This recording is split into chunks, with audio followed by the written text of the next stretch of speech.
This is the journey to one Africa. The Assembly will hear an address by His Excellency Félix Antoine Tshisekedi Tshilombo, President of the Democratic Republic of the Congo. I request protocol to escort His Excellency and invite him to address the Assembly.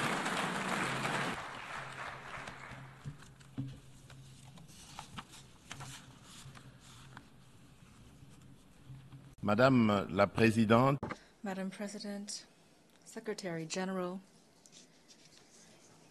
distinguished heads of state and government, distinguished delegates, ladies and gentlemen.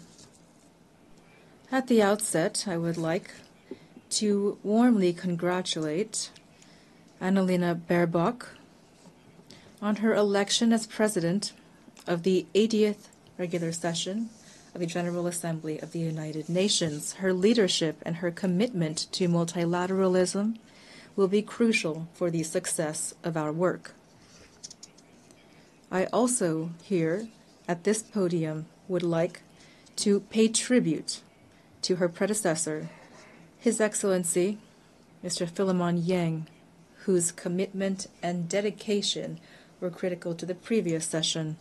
Lastly, I reaffirm my country's full trust in the actions of the Secretary General of the UN, Mr. Antonio Guterres, for his unwavering efforts to strengthen our organization and to promote solutions to the challenges threatening peace, security, and prosperity throughout the world, especially in the region of the Great Lakes of Africa, which includes the DRC. Madam President, I commend the relevance of the theme of this 80th session, Better Together, 80 years and more for peace, development, and human rights. It highlights 8 decades of joint efforts of a UN dedicated to peace, development, and universal well-being based upon an unwavering promise of collective security. The 80th anniversary of the United Nations, which is the guarantor of this security and has been since 1945, is an opportunity to reaffirm the virtues of effective multilateralism and to pay tribute to the ideals of peace, human dignity, and solidarity between nations, which inspired its founders.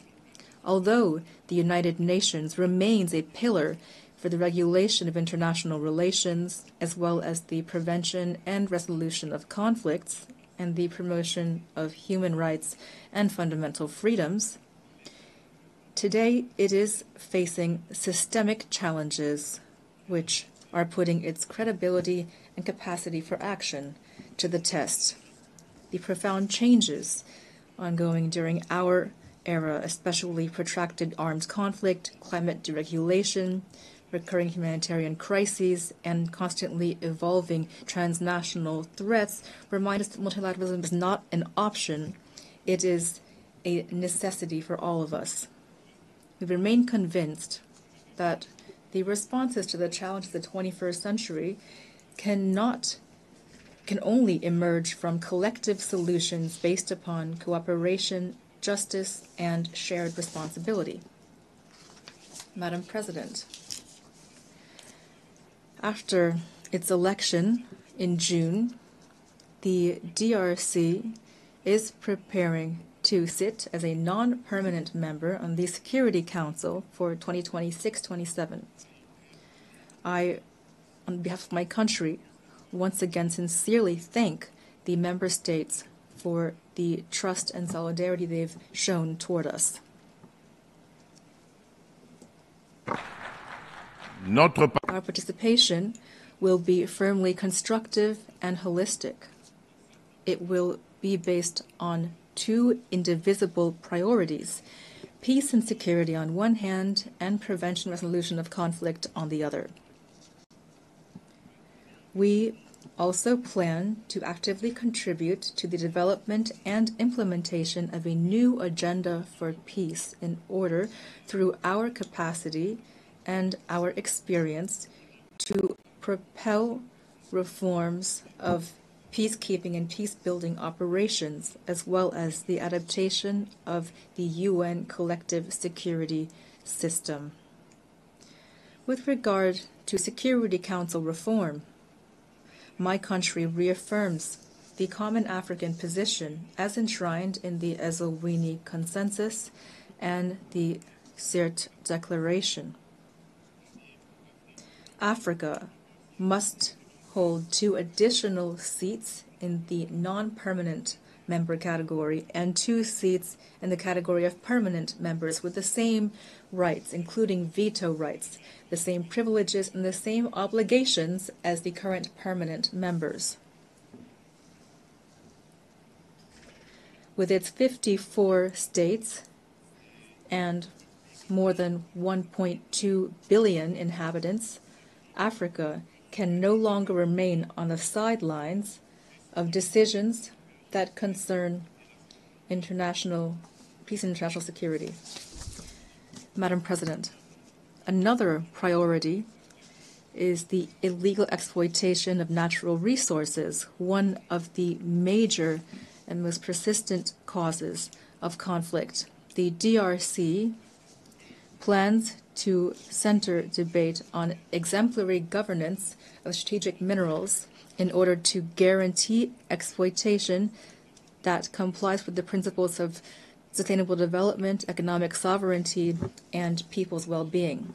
On a global scale, breaking the toxic link between profit for mining and financing non-state armed groups requires a comprehensive approach based on harmonizing rules of due diligence and traceability from mines to the consumer, the comprehensive transparency of supply chains and effective beneficiaries, independent mechanisms for oversight and audit, strengthened operational cooperation between customs, judicial, and financial authorities, targeted and effective sanctions against traffickers and their networks, and a staunch fight against corruption, supported by standards of good governance, public contracts, and the traceability of payments.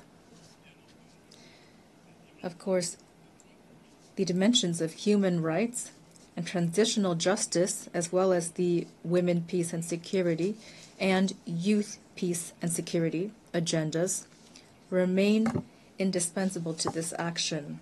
Their effective inclusion is the precondition for a just, lasting, and inclusive peace. Madam President, in the run-up to the establishment of the Independent Commission of Inquiry established by the UN Human Rights Council on the massacres perpetrated a few months ago by our assailants and their proxies in the east of my country, I solemnly call upon the international community. It has the moral and political duty to support this crucial body in order to establish truth, bring justice to victims, and lay the groundwork for a lasting peace rooted in memory and shared responsibility. Madam President, as the planet warms, marginalization becomes deeper and conflicts multiply. The diagnosis that in July 2023 inspired the vision for a new agenda for peace by Secretary General remains as relevant as ever. The world is now facing multifaceted and profound crises. The foundations of prevention have been weakened, and international law, so strongly enshrined in the UN Charter, which calls upon states to refrain from the threat or use of force, is too often flouted. Our system of collective security is being shaken. It will not survive without a massive increase in solidarity of interest and compliance with rules. In this context, the rhetoric of war is gaining ground, and we are helplessly watching the return of old demons, armed aggression, wars over resources and for the conquest of vital territory, which have spared no continent. While the war between Israel and Hamas is ravaging Gaza with the risk of regional spillover, and the Russian-Ukrainian conflict continues, other hotspots are raging in Yemen, Myanmar, and Syria. The armed conflict that is continuing in my country is a tragic example of this. For 3 decades now, peace and security have broken down in the east of the DRC. This war has transformed into a predatory enterprise. It has long since transcended merely military or geopolitical dimensions. It aims to pillage our resources, erase our collective memory, and destroy our communities. Its consequences are catastrophic: millions of deaths, decimated families, almost 7 million IDPs, women and children who've been targeted, villages razed to the ground, generations sacrificed. In several regions of the East, we see all the indicators of an attempt at extermination. The UN itself, through the mapping report, has documented the scale of these atrocities. This is not just a conflict. It is a silent genocide that the Congolese people have been suffering for more than 30 years.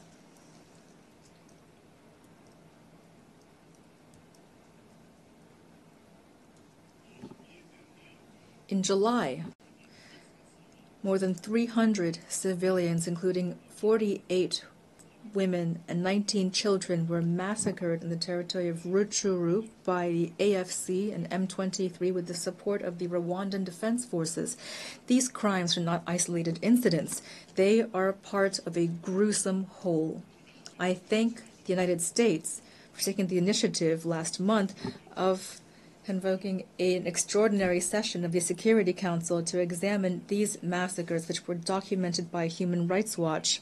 To end this conflict, the Security Council, in Resolution 2773 of February 21st, 2025, called for the withdrawal of M23 from the cities of Goma and Bukavu and from all the areas under its control, as well as for the dismantling of the parallel administrations established in violation of the sovereignty of the DRC, as well as an end to all assistance, direct or indirect, to M23. Here I commend the leadership of President Donald Trump, who paved the way for a dialogue that led to the signing on June 27, 2025 in Washington of a peace agreement between the DRC and Rwanda. This agreement explicitly requires that Kigali carries out a complete and verifiable withdrawal of its troops and lifts so-called defensive measures. It also calls for the disengagement, disarmament, and conditional integration of non-state armed groups within the armed forces of the DRC and the Congolese National Police, the establishment of a joint mechanism of security coordination, as well as a provision guaranteeing respect for territorial integrity and a cessation of hostilities. The withdrawal of Rwandan troops, the end of their support to M23, and the restoration of the authority of the Congolese state over all the occupied areas are non-negotiable conditions for a real peace.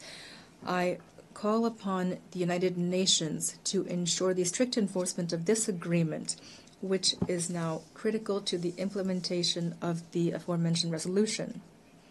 Until these decisions are carried out, the blood of innocents will continue to flow. In the same vein, the DRC and the AFC M23 signed on July 19, 2025, in Doha, a declaration of principles that commits the parties to strive together toward a peaceful solution. I would like to thank His Highness the Emir of Qatar, Sheikh Tamim bin Hamad Al Thani, for his dedication and commitment to peace in the DRC and in the Great Lakes region. Lastly, I express my deep appreciation for the coordination provided by His Excellency for Essozimna Nyasimbe, President of the Council of Ministers of Togo, as part of the Lomé process. This dynamic emerges from the convergence of the efforts of the Rwanda process, which have been constantly led by His Excellency João Manuel Gonçalves Lourenço, President of the Republic of Angola and acting President of the African Union, current President of the African Union, as well as the Nairobi process facilitated by His Excellency Uhuru Muigai Kenyatta, former President of the Republic of Kenya. Together, these initiatives have laid the groundwork for a unified mechanism of regional facilitation. This momentum is something we hope to maintain to preserve continental cohesion, strengthen coordination between African initiatives, and establish a harmonized framework for action in order to restore lasting peace to the east of the DRC. Our goal remains unchanged: to bring about just, lasting, and verifiable peace, not just an empty and ephemeral period of calm, which for almost 30 years now has too often disappointed our people. We expect that the international community to stand on the side of right with constancy and courage. That is how truth will win out over impunity, and that peace will become possible. Madam President, the diplomatic process being carried out with all parties to the conflict is in no way incompatible with justice and reparations. If the world still hesitates to put a name to our pain, well, we will not wait.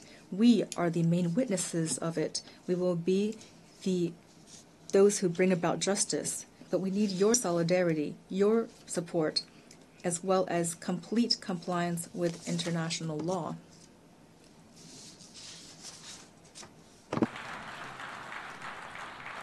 La République démocratique. The DRC does not need charity or condolences.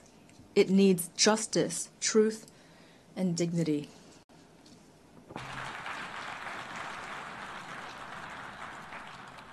Notre pays. Our country is doing its part. We've signed peace agreements, agreed to dialogue, made commitments toward reconciliation. But a false peace based on impunity and forgetting is only a precarious truce. History will not judge our speeches, but our ability to recognize mass crimes, including genocide, and to end impunity. Madame la Présidente. Madam President, the DRC is a country full of life, natural wealth, and human resilience. We want to contribute to global peace, but peace begins with recognition of our own tragedy. I solemnly call upon this Assembly to recognize the Congolese genocide, to support our battle for truth and justice, and to help us at last build lasting peace in the heart of Africa.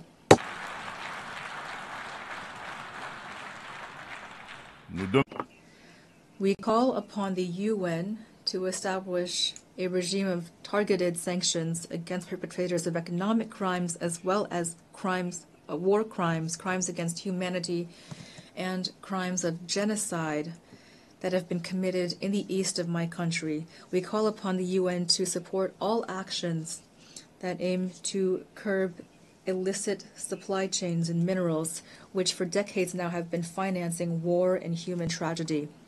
These actions must be implemented with the support of the African Union, the UN, and our development partners, with the involvement of adjacent states, as well as businesses that purchase and process these minerals stained with blood, as well as financial institutions through which this cash transits, as well as civil society organizations. I state this solemnly. The international community has the moral and political duty to recognize this tragedy. for what it is, a genocide, and to act accordingly. Silence and inaction in the face of these crimes amounts to complicity.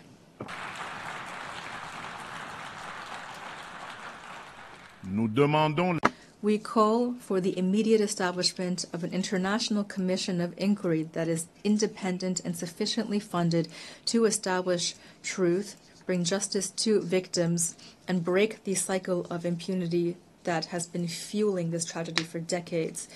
Madam President, terrorism remains a serious threat to peace and international security. No region of the world has been spared.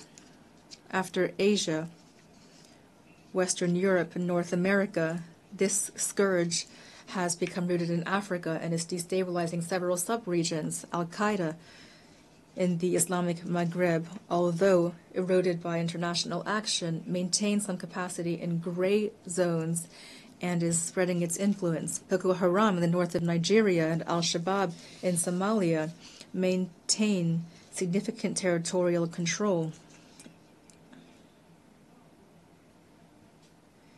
In Central Africa, after the devastation caused by the Lord's Resistance Army, or LRA, led by Joseph Kony, the northeast of the DRC is suffering under the Allied Democratic Forces, a Ugandan terrorist group that has sworn allegiance to the Islamic State. These extremist groups have left behind them in their wake a devastating toll of loss of human life and continue to threaten regional stability. A member of the Global Coalition Against ISIS, the DRC calls on the UN to more staunchly implement the recommendations of this coalition and the Akaba process, that is to say, the sharing of intelligence, curbing of financing, combat against propaganda and sanctuaries for terrorism, as well as increased support to victim communities while fully respecting international humanitarian law. Madam President, as we face a climate crisis, the Paris Agreement remains a crucial legal framework for the accountability of states when it comes to emissions and adaptation to limit warming to 1.5 degrees Celsius. Thus, the DRC has adopted its National Adaptation Plan 2022-2026. We have committed to stopping and reversing deforestation and forest degradation, land degradation by 2031, while promoting sustainable development and inclusive rural transformation. Since December 2021, a package of measures has supported the restoration of forests, especially the School Garden program, to plant 1 billion trees by 2030. This aims to strengthen CO2 sequestration and the resilience of our ecosystems. We commend the adoption of the 5/CMA.5 decision, which establishes new financing mechanisms, including the Loss and Damages Fund, to complement existing resources and to provide tangible solutions for the most vulnerable countries. With our unique environmental capacity, the DRC is at the heart of these solutions. It's prepared to mobilize its natural assets to protect the global climate, as long as financial commitments are predictable, accessible, and commensurate with environmental and human imperatives. Madam President, allow me also to address the issue of energy challenges and the protection of our ecosystems. I'd like to recall that the Congo Basin is home to the second largest tropical forest in the world, considered by many scientists to be the largest land-based carbon sink, as well as a vast hydrographic network dominated by the Congo River, the second largest in the world in terms of throughput. These vital resources are severely threatened by destructive activities including deforestation, illegal exploitation, and pollution, which are often exacerbated by recurring armed conflict. which amount to real crimes against nature. That is why the DRC supports the initiative spearheaded by Vanuatu, Fiji, and Samoa to establish at the international level ecocide as a crime in order to punish illicit acts and arbitrary actions that cause severe environmental damage. Madam President, the adoption of the Pact for the Future recalls the necessity of accelerating the implementation of the SDGs 5 years before the deadline of 2030. The DRC has placed this imperative at the center of its action through the Strategic National Development Plan 2024-2028, which places the Congolese people at the heart of its priorities and incorporates the 3 dimensions of sustainable development, the environmental, social, and economic dimensions. This plan is based on clear guidelines, including strengthening democratic governance and security, modernizing infrastructure and the business environment, protecting the environment, and guaranteeing access to essential social services, including water, sanitation, education, healthcare, electricity, and so forth. The results have been mixed, for only SDGs 12 and 13 still seem attainable by 2030. But concrete progress has been made. Free education has allowed more than 5 million children to return to school. Universal health coverage has expanded access to high-quality health care. Women's empowerment policies are reducing socioeconomic gaps. These accomplishments, however, are jeopardized by the persistent lack of security in the east of the country and the vulnerability of our economy to external shocks. Our economy, therefore, must transform in order to become a driver of sustainability and prosperity. My country is a solution to climate challenges. My country plans to make full use of its forests, its biodiversity within a climate economy that is turned toward a green, resilient, low-carbon type of growth. In this regard, the Grand UNGA project, one of the largest hydroelectric complexes in the world, embodies our ambition and strengthens the position of the DRC as a country of solutions.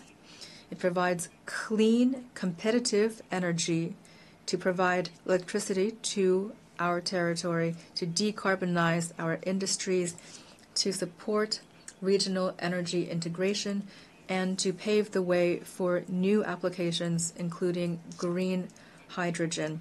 This trajectory is based on developing integrated carbon markets, attracting responsible investment, and creating decent jobs and sustainable livelihoods for our communities.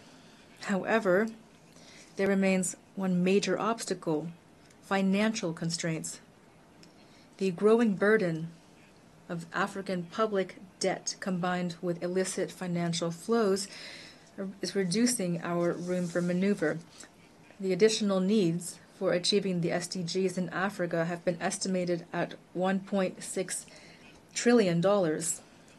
At the same time, illicit capital flight is undermining our currency and our macroeconomic stability.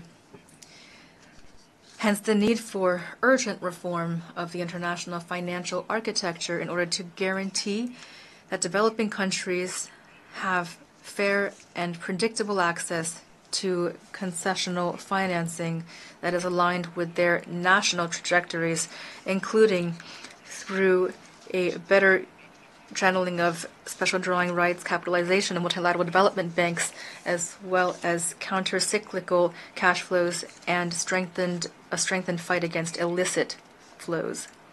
Madam President, since I took up my post in my country, the DRC, I have pushed for a new dynamic in public affairs that includes systematically the gender dimension at all levels to ensure heightened presence of women in decision-making bodies. For example, the percentage of women within the government has risen from 17% in 2019 to 32% in 2025.